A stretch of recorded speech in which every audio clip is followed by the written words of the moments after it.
welcome back. As always, I'm Carl with Targets with Attitude, and I welcome back to my little corner of cyberspace here. Before we get into today's news review, which is, of course, going to be a knife, as usual, I want to take care of a little bit of site maintenance, so to speak.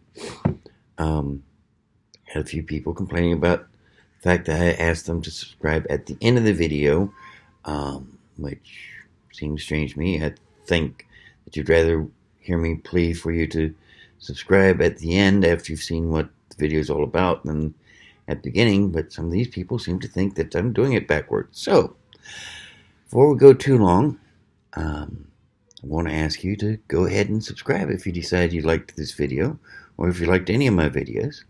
You know how to do it. There's a little link right down here. It says subscribe.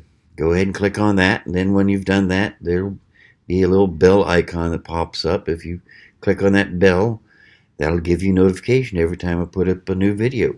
That way you'll never miss one. And as some of you have noticed, I have been getting some knives that other people have not reviewed yet. Maybe not many, but you know. Unlike most other reviewers, I don't get knives on a tryout basis from various knife companies. Every knife I review is one that I've actually had to buy for my business. So yeah, this is all being done on my own dime. So go ahead, subscribe. You might help me out. More subscribers I get, the more views I get. It's kind of a cascading effect, and the more views I get, the better my business does, and the more knives I can afford to review. So let's help each other out here, shall we? But enough about that little nonsense. Well, not nonsense, but yeah, enough of that. Let's take a look at what I've brought for you to look at today. We're going to be looking at an updated version of the classic knife from Buck, the Buck Inertia. Now, if you've ever seen this knife before, you know that it used to have metal handles. Here for 2018, they've updated it to black nylon handles, which, at least in my hand, feels a lot better. Kind of neat little texturing, neat design. It's almost like a basket weave versus other weave type setup. It's got an interesting little lock mechanism here. Pull it back, everything's fine. Push it forward, can't open the blade. That I kind of like. I've seen a lot of locks designed to keep the blade from closing once you've got it opening, but you know, if the liner lock or frame lock or lock back mechanism works properly, it's kind of like putting a padlock on a barn door that already has a bolt. It's just gilding the lily, so to speak, and adding extra layers of protection where you might not really need it. This, on the other hand, can't open it with that engaged, so I kind of like that. And it's right there next to where you extend the knife, so it's easy to pull back, and there goes your blade. Yeah, blade is nice. It's a 3.1 inch stone finished. Buck tends to use 420 HC stainless steel, which is unusual in this day and age.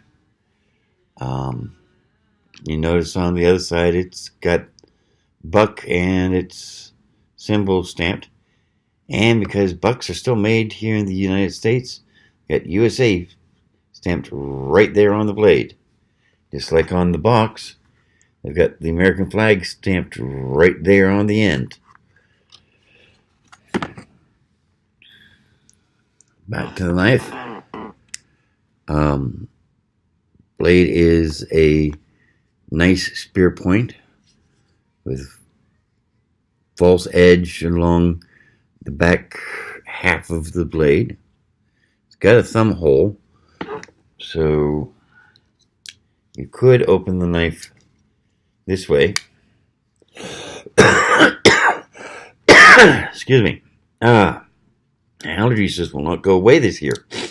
But yeah. So if you want to, you could open it with that thumb hole. Don't have to use the spring assist feature. But that spring assist is quite nice. And you can push that lock forward and it disappears completely. But won't let that fool you. That lock does not keep that blade from being closed. You push the frame lock, it closes immediately, nice and smoothly, and it pops the lock back. Push it forward, and now you can't get the knife blade open. Very sweet. Got rather nice pivot points on it.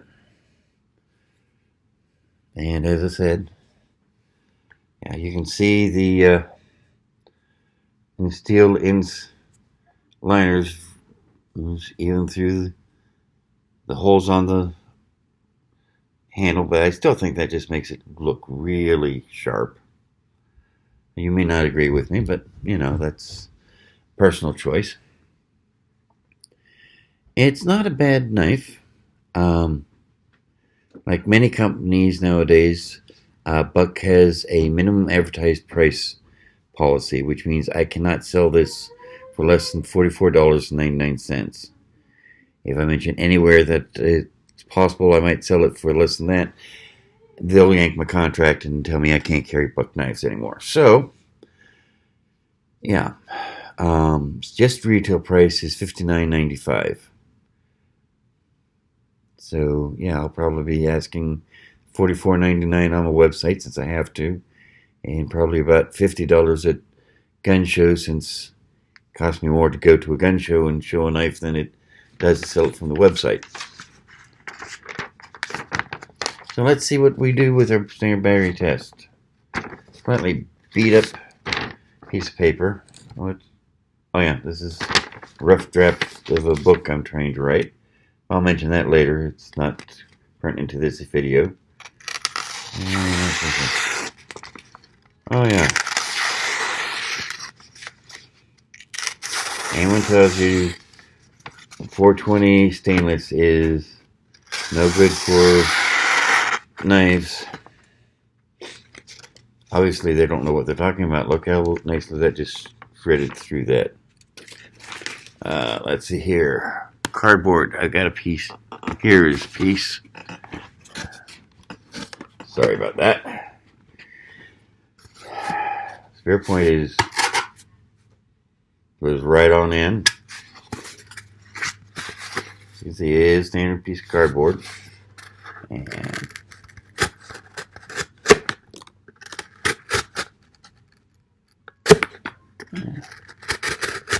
blade's a little thick towards the back, so it starts to hang up a little bit when you get near the end, but it's not hanging up enough to cause any problems or to slow you down on opening up the box, that's for sure. I mean, that took that right apart without even pausing. Hang packaging test.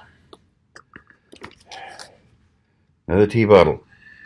I like these because they're heavier plastic than soda bottles, so it takes more work to get through these. Admittedly, soda bottles are more like most hang packages.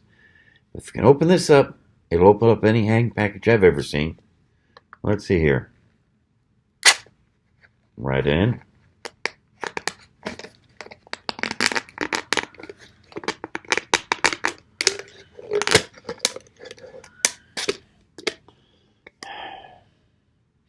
I can complain about that. Nice. Very sweet. Let's wipe a few drops of moisture off the blade. So, paracord.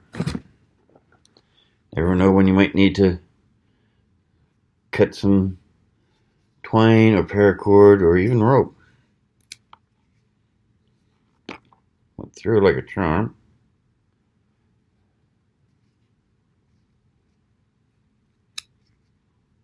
Still going through like a charm. Now I get to the real test. Short little loop. Barely able to hold it in my hands. Let's see here. Now, 1, 2. Okay. Took 3 tries, but still did it. That was mainly because the tip is blunt enough I couldn't get a lot through, but got enough through to do the job. I didn't mention, but it is hollow ground, as you can see. That helps a little bit too. Next thing. Let's see how it does whittling on my much whittled piece of wood here. So, oh, that hollow ground tip is just making very short work of this.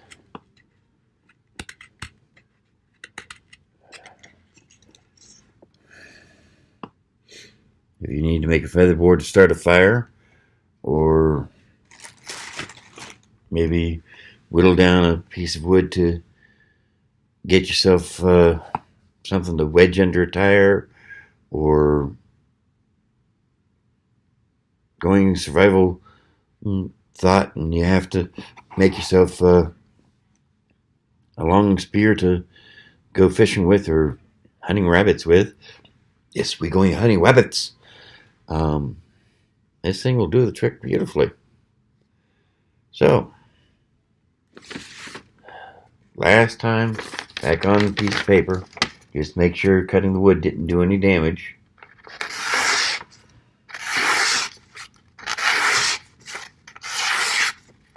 Still right through like a gull through the clouds. So, there you have it. Buck Inertia. Very sweet little knife. Newly updated for 2018. Pretty comfortable in the hand. At least it's comfortable in my hand. Does have that lock to keep it. That is a little strange, but you know what? It's actually respectable. It's just keep it from being open. And it does that just fine. It's also in a handy place, so it's easy to disengage. And once it's disengaged, you can open the knife any way you want. Oh yeah, pocket clip. Let's see here. Well, okay, the pocket clip is set for right hand carry tip up, and you can't move it. But since that seems to be the way most people in the US carry their knives, at least it's the way I carry my knife, that shouldn't be a problem for you. And if you want to be able to change it, well, sorry, Buck's not cooperative that way. Wish they were, but they aren't. But then again, neither are a lot of other companies, so you can't complain about that.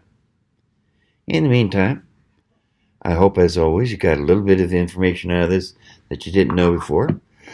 If nothing else, you saw a neat new knife, and one that's still made here in the US too, which is also nice. And as always, I'll have a link posted down here in case you decide you want to go looking for one for yourself, or even as a gift for someone you love. And anyway, you take care of yourself. I hope you had a great time watching this video. I hope you learned something a little bit new. And as always, I remind you, if you're going to do something, no matter how minor or how small it might be, if it's worth doing at all, it's worth doing with attitude. See you now.